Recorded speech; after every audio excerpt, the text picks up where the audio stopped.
La neige ne tombait pas fort ce soir-là, mais elle tombait sans arrêt, comme si le ciel avait décidé de ne plus s'arrêter de respirer. Le chemin était étroit, durci par le gel, presque invisible sous la couche blanche qui effaçait toute direction. Élise Moreau avançait lentement, chaque pas mesuré, chaque mouvement retenu. À ses côtés, sa fille Louise marchait sans se plaindre, tenant le bas du manteau de sa mère comme on s'accroche à une certitude fragile. Elle avait 6 ans, peut-être un peu plus, mais ses yeux avaient déjà appris à observer ce que les mots ne disent pas. Elle savait reconnaître le silence qui fait mal. Élise portait un petit baluchon sur l'épaule, léger en apparence, lourd de tout ce qu'il restait d'une vie d'avant. Ses bottes laissaient une trace irrégulière dans la neige. Une empreinte plus profonde que l'autre. Louise le remarqua tout de suite. Elle ne dit rien. Elle se contenta de ralentir, pour rester exactement au rythme de sa mère. Le vent mordait les joues, mais ce n'était pas le froid qui faisait trembler Élise. C'était quelque chose de plus ancien, plus enfoui. Une douleur qu'elle connaissait trop bien, logée dans son dos, descendant parfois jusque dans sa jambe, comme un rappel cruel de tout ce qu'elle avait déjà traversé. Elle serra les dents, força un souffle calme. Pas maintenant. Pas devant l'enfant. Louise leva les yeux. Maman, on est bientôt arrivé ? La question n'était pas une plainte. C'était une prière déguisée. Élise esquissa un sourire, mince mais sincère. Oui, ma chérie. Juste encore un peu. Au loin, entre 2 arbres nus, une forme apparut. Une cabane. Petite. Isolée. De la fumée s'échappait doucement du toit. Un signe de vie. Un espoir dangereux. Élise ralentit encore, son corps refusant soudain d'aller plus loin. Elle voulut poser le baluchon à terre, reprendre son souffle, mais son genou céda sans prévenir. Pas un cri. Juste un souffle coupé. Elle tomba à genoux, puis s'assit lourdement dans la neige, incapable de se relever. Louise resta figée une seconde, puis se précipita vers elle. « Maman ?» Élise baissa les yeux, honteuse plus que blessée. « Ça va, j'ai juste besoin d'un moment. » Mais Louise savait. Elle vit la main de sa mère trembler. Elle vit la peur dans ses yeux. Elle regarda la cabane, puis revint vers Élise. Elle prit une décision que personne ne devrait demander à une enfant de prendre. « Je reviens vite », murmura-t-elle, avant de courir vers la porte inconnue, laissant derrière elle sa mère assise dans la neige, espérant que quelqu'un, pour une fois, ouvrirait. La porte ne s'ouvrit pas tout de suite. Louise frappa une seconde fois, plus doucement, comme si elle avait peur de déranger quelqu'un qui n'aimait plus être dérangé. Le bois était vieux, fendillé par les hivers. Derrière, aucun bruit. Juste le vent et le craquement lointain des arbres gelés. Elle recula d'un pas, hésita. Puis la porte s'entr'ouvrit enfin, lentement, comme si la main qui la poussait n'était pas sûre de vouloir le faire. Un homme apparut dans l'encadrement. Grand, massif, le visage marqué par le froid et les années passées dehors. Sa barbe était sombre, ses yeux fatigués mais attentifs. Il ne souriait pas. Il ne fronçait pas les sourcils non plus. Il observait. Mathieu Renaud vivait seul depuis si longtemps qu'il avait presque oublié le son d'une voix d'enfant. Il regarda Louise de haut en bas, nota ses bottes trop fines, ses joues rougies par le froid, ses doigts crispés autour de son manteau. Elle leva les yeux vers lui, sans pleurer, sans supplier. « Monsieur, ma maman ne peut plus se lever. » Ces mots-là. Pas d'excuses. Pas de demande déguisée. Juste un fait. Mathieu tourna la tête vers le chemin. Il vit la femme assise dans la neige, penchée légèrement en avant, comme si elle essayait encore de tenir debout par la seule force de sa volonté. Il resta immobile une seconde de trop. Puis il sortit sur le seuil, laissant le froid mordre ses bras. Élise leva la tête quand il approcha. Elle parla avant lui, la voix basse, contrôlée. « Je ne suis pas tombée. Mon corps s'est juste arrêté. » Mathieu hocha lentement la tête.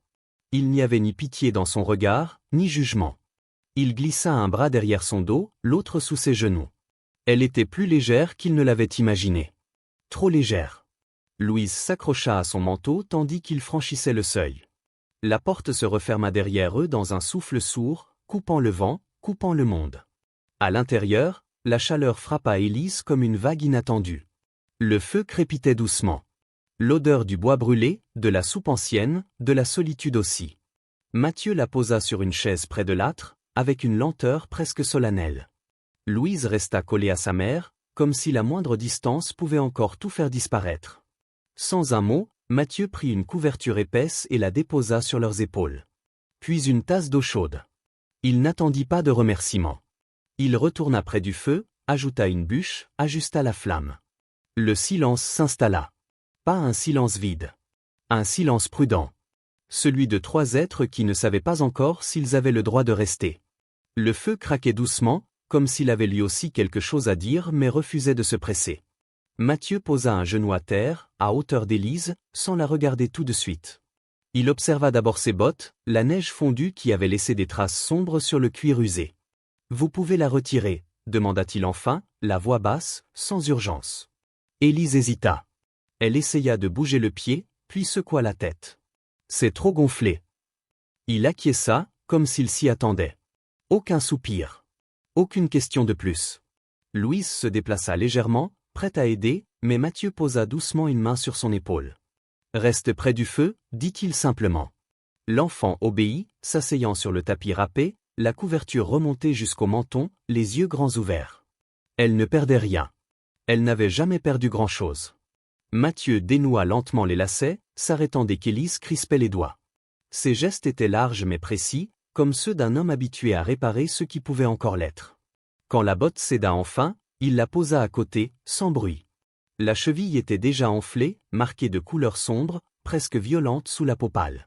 Élise détourna les yeux, honteuse d'exposer ce corps qui n'obéissait plus. Mathieu, lui, ne commenta rien. Il alla chercher un petit bassin, de l'eau chaude, un linge propre. Quand le tissu chaud toucha sa peau, Élise inspira brusquement. Mathieu leva les yeux, chercha les siens. « Dites-moi si ça fait trop mal » murmura-t-il. Elle hocha la tête. Il ralentit encore. Le silence entre eux n'était plus de la méfiance. C'était de l'attention.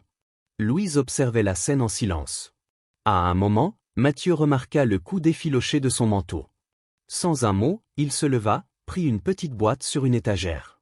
Une aiguille, du fil. Il s'assit près de l'enfant, lui tendit la manche. Louise hésita, puis la lui donna. « Papa faisait ça avant » dit-elle doucement. Mathieu ne répondit pas. Il cousit lentement, maladroitement, mais avec application. Quand il eut fini, il posa une main ferme et chaude sur la tête de la fillette. Louise se pencha légèrement vers lui, sans s'en rendre compte. Élise sentit sa gorge se serrer. Pour la première fois depuis des mois, elle ne se sentait pas invisible. Pas sauvée. Juste vue. La nuit tomba sans prévenir, comme un manteau trop lourd posé sur la terre. Le feu baissa doucement, mais il ne s'éteignit pas. Il gardait une chaleur constante, rassurante, presque attentive. Louise s'était endormie contre la chaise de sa mère, la tête appuyée sur sa cuisse, respirant lentement. Élise passa une main dans les cheveux de sa fille, geste machinal, protecteur, comme si elle avait peur que le sommeil l'emporte trop loin. Mathieu s'était assis un peu à l'écart, près de la table. Il réparait quelque chose, un vieux harnais, mais ses mains travaillaient plus par habitude que par nécessité. Le silence s'étira. Long. Pas gênant. Juste là. Puis Élise parla, sans le regarder. Je n'avais pas prévu de finir sur les routes. Sa voix était calme, presque neutre. J'avais une maison. Pas grande. Mais à nous. Elle inspira lentement. Mon mari est mort dans un accident. Personne n'est venu nous prévenir tout de suite. Quand ils ont fini par le faire, il n'y avait plus rien à réparer. Mathieu ne leva pas la tête. Il écoutait. Vraiment. Après ça, tout est allé vite. Trop vite. Les papiers. Les dettes. Les gens qui détournent les yeux. Elle marqua une pause. On m'a dit que c'était la vie. Que je devais être forte. Alors j'ai marché. Un sourire bref, sans joie. J'ai beaucoup marché. Mathieu posa enfin ce qu'il tenait. La force, dit-il lentement, c'est souvent juste rester debout assez longtemps pour que quelqu'un finisse par vous voir. Élise tourna la tête vers lui. Leurs regards se croisèrent. Pas longtemps. Juste assez. Elle remarqua alors, dans un coin de la pièce, une petite étagère basse. Dessus, un objet qu'elle n'avait pas vu avant. Un jouet en bois. Usé. Poli par des mains trop petites. À côté, une paire de bottes d'enfant, soigneusement rangées. Vous aviez ? Elle s'arrêta. Mathieu hocha la tête une seule fois. Un garçon. Rien de plus. Rien de moins. Elle n'insista pas. Certaines douleurs n'aiment pas être touchées. Le feu crépita plus fort, comme pour remplir l'espace laissé par les mots. Élise se laissa aller contre le dossier de la chaise. Pour la première fois depuis longtemps, elle ne se sentait pas en fuite. Pas encore arrivée non plus. mais posée. Quelque part entre les deux. Et cela suffisait, pour cette nuit-là. Le lendemain matin, l'air avait changé. Pas plus froid. Pas plus calme. Juste plus lourd. Comme si quelque chose, quelque part, avait décidé de se rappeler à eux. La lumière entrait en biais par la petite fenêtre, dessinant des lignes pâles sur le sol. Élise ouvrit les yeux avec précaution. Sa jambe la lançait encore, mais la douleur était différente. Plus sourde. Plus installée. Louise dormait toujours, enroulée dans la couverture, paisible comme une enfant qui, pour une fois, n'avait rien à surveiller. Mathieu était déjà debout. Il se tenait près de la porte, immobile, le regard fixé vers l'extérieur. Il n'avait pas pris son fusil, et pourtant tout dans sa posture disait qu'il écoutait. Pas les bruits évidents. Les autres. Ceux que seuls les gens qui ont vécu longtemps seuls apprennent à reconnaître. Le vent passa entre les arbres. Un craquement lointain. Puis le silence revint, trop net.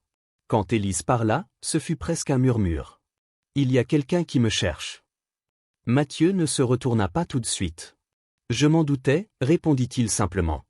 Elle inspira profondément. « Je n'ai rien volé. J'ai juste repris ce qui était à nous. Les papiers. La terre. » Sa voix trembla à peine. L'homme qui nous l'a prise n'aime pas qu'on lui dise non. Mathieu se retourna enfin. Son regard n'était pas inquiet. Il était décidé. « Vous pouviez partir cette nuit, dit-il calmement. La route était libre. » Élise baissa les yeux. « Je sais. » Un silence. Puis, plus doucement, « Mais je ne veux plus courir. » Louise non plus. Comme si son nom avait été appelé, la fillette apparut dans l'embrasure de la pièce, frottant ses yeux. Elle regarda sa mère, puis Mathieu. « On va encore partir ?» La question resta suspendue, fragile. Mathieu s'accroupit devant elle. Il prit le temps. « Toujours. »« Non, dit-il enfin. Pas aujourd'hui. » Louise le fixa longuement, comme si elle pesait la vérité de ses mots. Puis elle hocha la tête, lentement. Elle acceptait. Parce qu'il n'avait pas menti une seule fois depuis qu'elle l'avait vu. Plus tard, un homme passa près de la cabane. Pas assez près pour frapper. Assez pour être vu. Mathieu le remarqua. Élise aussi. Ils n'échangèrent pas un mot. Ils savaient. Ce qui approchait n'était pas encore là, mais ça viendrait. Et cette fois, il n'était pas seul. Le feu brûlait toujours. La cabane tenait bon. Et pour la première fois depuis longtemps, rester était un acte de courage, pas une erreur. Le ciel resta bas et gris toute la matinée, comme s'il retenait quelque chose. La neige n'était plus fraîche. Elle avait durci, marquée de traces anciennes, de pas qui n'avaient pas encore disparu. Mathieu nettoyait lentement le seuil de la cabane quand il entendit les sabots. Pas rapide. Pas pressé. Des pas sûrs, habitués à être obéis. Il ne leva pas la tête tout de suite. Il compta. Un cheval. Puis un autre. Élise sentit la tension avant même d'entendre le bruit. Son corps réagit plus vite que sa pensée. Elle attrapa le dossier de la chaise pour se lever. Sa jambe protesta, mais elle tint bon. Louise resta immobile, les doigts serrés autour d'un morceau de bois qu'elle avait trouvé près du feu. Elle ne pleurait pas. Elle observait. Elle avait appris que certaines peurs demandaient du silence pour être traversées. Les cavaliers s'arrêtèrent à distance respectueuse. Assez loin pour ne pas paraître menaçant. Assez près pour rappeler qu'il pouvait l'être. L'homme qui descendit du cheval portait un manteau trop propre pour la route. Son regard glissa sur la cabane, sur la femme, sur l'enfant. Il sourit sans chaleur. « Vous avez quelque chose qui m'appartient, » dit-il, d'une voix lisse. Élise avança d'un pas. Lentement. Elle ne cria pas. Elle ne trembla pas. J'ai seulement repris ce qui portait mon nom. L'homme haussa les épaules. Les papiers disparaissent. Les femmes aussi. Mathieu s'avança alors, se plaçant légèrement devant elle. Pas pour les cacher. Pour montrer qu'il était là. Montrez vos preuves, dit-il simplement. L'homme hésita. Une seconde. Trop longue. Il comprit. Le regard de Mathieu ne promettait rien d'autre que la vérité. Autour, le silence s'épaissit. Louise fit un pas en avant malgré elle. Mathieu posa une main derrière lui, sans se retourner. Un geste discret. Rassurant. L'homme recula finalement, son sourire effacé. Ce n'est pas fini, lança-t-il avant de remonter à cheval. Ils repartirent comme ils étaient venus, laissant derrière eux un air encore plus lourd qu'avant. Quand le bruit des sabots disparut, Élise inspira profondément. Ses épaules s'affaissèrent enfin. Mathieu se tourna vers elle. « Vous avez tenu » dit-il. Elle hocha la tête. « Parce que vous étiez là. » Il n'ajouta rien. Louise courut se coller contre eux, les entourant comme elle pouvait. Pour la première fois, elle ne demanda pas si elle devait avoir peur. Elle savait déjà la réponse. Les jours suivants passèrent sans qu'on les compte vraiment. Le ciel s'éclaircit peu à peu, non pas d'un bleu éclatant, mais d'une lumière plus honnête, plus respirable. La neige commença à fondre le long des rebords du toit, goutte après goutte, comme si le monde apprenait à lâcher prise. Élise recommença à marcher, lentement, avec prudence. Chaque pas était encore une négociation avec la douleur, mais ce n'était plus une lutte solitaire. Louise marchait à ses côtés, attentive mais plus légère, laissant parfois échapper un rire, surprise elle-même par le son. Mathieu observait sans intervenir.